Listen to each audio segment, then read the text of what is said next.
फुले हर हर महादेव. कालच्या व्हिडिओमध्ये म्हणलो होतो तुम्हाला आपल्या इकडल्या साईडला शेवगा वगैरे लावलेला आहे. शेवगा लावून आज 4 महिने कंप्लीट झालेले आहेत. 4 महिन्याच्या पुढे पण टाईम गेलेला आहे. 5-6 दिवस वरती झालेले आहेत. 9 मे 2024 या दिवशी शेवग्याची लागवड केली ती आपण. पण मध्ये काही अडचणी आल्यामुळे जरा शेवग्याला आपलं दुर्लक्ष झालं. फॅमिली प्रॉब्लेम होत्यामध्ये काही पूर्ण शेवग्यामध्ये पूर्ण गवत झालं. पूर्ण शेवगा असा म्हणजे नाहीसा झालता. म्हणजे शेवगा आता म्हणजे लोक म्हणायचे की आता ही शेवगा येतच नाही.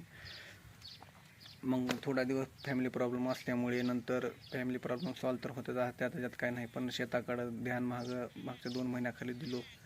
पूर्ण गवत वगैरे पूर्ण गच्च भरला. तुम्हाला व्हिडिओ टाकेन खाली मी.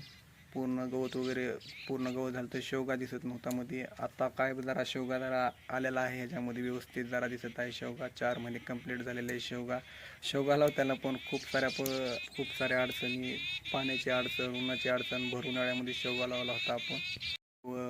उन्हाळ्यामध्ये शेवगा लावल्यामुळे पाण्याची अडचण होती त्या टायमाला. तरी पण आपली विहीर साईडला पाणी थोडंसं कमी होतं, तरी त्या पाण्यामध्ये भागला शेवगा. 350 प्लस झाडं आणलेली होती आपण. ती पूर्ण जाऊन वगैरे काहीतरी 150-200 झाडं राहिलेली आहेत. त्या दुसरे झाडं जर लावण्यासाठी आपण इथं झाडं नवीन रोप इथं तयार केलेलं आहे.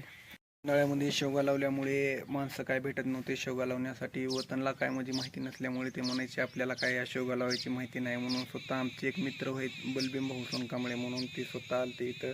त्यांनी मी पूर्ण 350 प्लस झाडं दोघांनी लावले होते 6 दिवसामध्ये. त्या टायमाला खूप साऱ्या अडचणी आल्या होत्या, खूप सारे म्हणजे अडथळे आले होते. तरी साऱ्या अडथळ्याला तोंड देऊन आपण शेवगा सध्याच्याला एकदम मस्त क्वालिटीचा शेवगा आलेला आहे. पूर्णपैकी एकदम 200-250 आता झाडं राहिलेले आहेत, व बाकीचे झाडं जे काय म्हणजे गेलेले आहेत त्या ठिकाणी इथं आपण नवीन रोप तयार केलेलं आहे.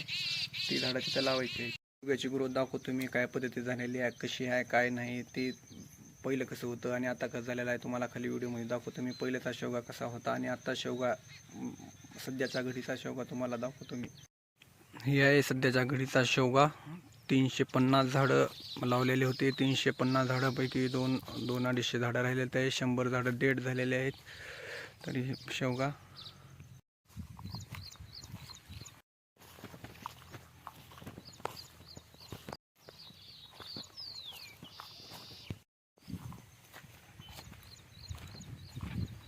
जो आहे 4 महिन्याचा शेवगा आहे. त्याची तुम्ही ग्रोथ बघू शकता का आहे काय नाही. ह्याचा फुटवा बूड वगैरे पूर्णपणे काय आपल्या मागं फॅमिली प्रॉब्लेम होत्या म्हणून शेताकडे थोडंसं दुर्लक्ष झालं, व आता आपण शेताकडे एकदम लक्ष देऊन पूर्ण नियोजन बंद काम करणार होतो आपण इथून पुढं. हे जे मध्ये दिसते हे जे गवत म्हणजे पूर्ण भर झालेली होती, रोटर वगैरे करून आता पूर्ण व्यवस्थित हे पार पूर्ण केलेलं आहे.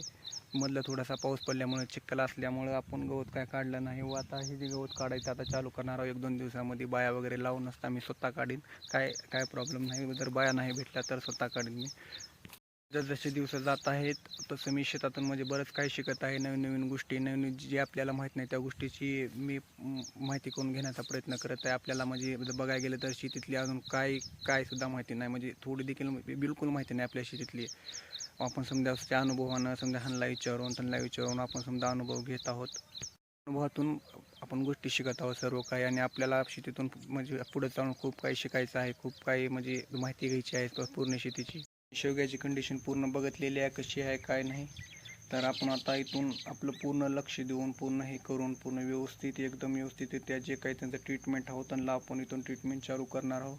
आणि पूर्ण गवत वगैरे काढायचा, आता गवत खूप झालेलं आहे शेतामध्ये, गवत वगैरे काढायचा पूर्ण प्रयत्न चालू आहे.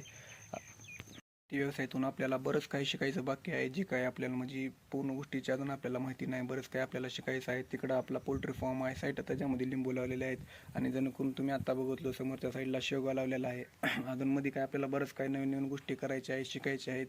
आपल्याला बिलकुल माहिती नसल्यामुळे थोडंफार म्हणजे प्रॉब्लेम येत आहेत. मी पूर्ण गोष्टीची माहिती करूनच म्हणजे पूर्ण काय पुढचं नियोजन करणार आहे.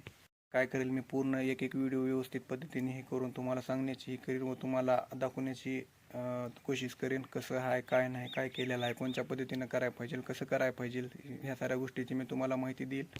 आणि अजून मेन गोष्ट म्हणजे व्हिडिओ बनवण्याच्या बाबतीत काल जसं तुम्हाला म्हणलं होतं तसं माझा एकदम कॉन्फिडन्स लेवल अजून काय वाढलेला नाही.